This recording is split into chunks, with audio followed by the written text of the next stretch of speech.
ஊழலற்ற லஞ்ச லாவண்யமற்ற நிர்வாகத்தை மேற்கொள்வது என அனைத்து வேட்பாளர்களும் எடுத்துக்கொண்ட உறுதிமொழிக்கு ஏற்ப அதே பாதையில் தேர்ந்தெடுக்கப்பட்ட சட்டமன்ற உறுப்பினர்களும் செயல்பட்டு வருகின்றனர்.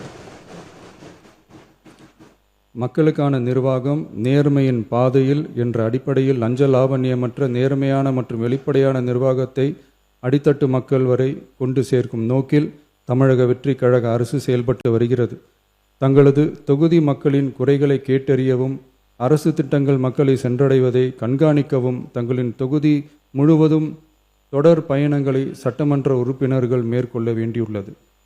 பொருளாதார பலம் இல்லாமல் சட்டமன்ற உறுப்பினர்களாக பணியாற்றும் மற்றும் முதலாக சட்டமன்ற உறுப்பினர்களாக தேர்வு செய்யப்பட்ட உறுப்பினர்கள் தங்களது மக்கள் பணியை தோய்வின்றி தொடர்வதற்கும் அவர்கள் தங்களின் தொகுதி பணிகளை திறம்பட மேற்கொள்வதற்கு வசதியாக அனைத்து சட்டமன்ற உறுப்பினர்களுக்கும் அரசு சார்பில் வாகனம் வழங்கப்படும் என்பதை மகிழ்ச்சியோடு தெரிவித்துக் கொள்கிறேன்.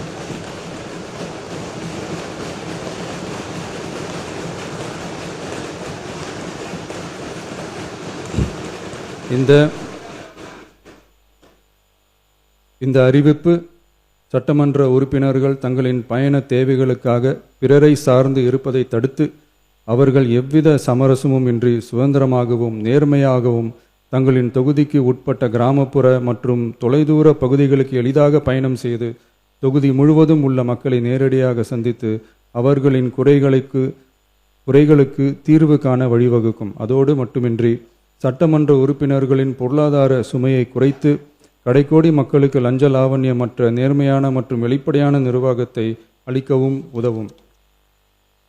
மேலும் சட்டமன்ற உறுப்பினர்கள் தங்களது தொகுதி சார்ந்த பல்வேறு பணிகளை மேற்கொள்ள ஏதுவாக சட்டமன்ற உறுப்பினர்கள் ஒரு உதவியாளரை நியமித்துக் கொள்வது அவசியம் என கருதப்படுகிறது.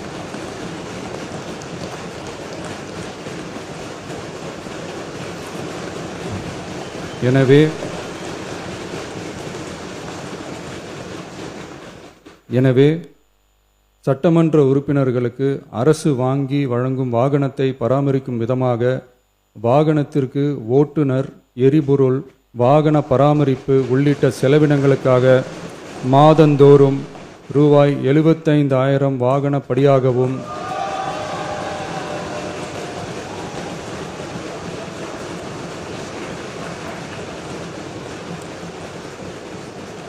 அலுவலக பணிகளில் உதவி செய்ய ஓர் உதவியாளரை நியமித்துக் கொள்ள மாதந்தோறும் ரூபாய் 25,000 உதவியாளர் படியாகவும்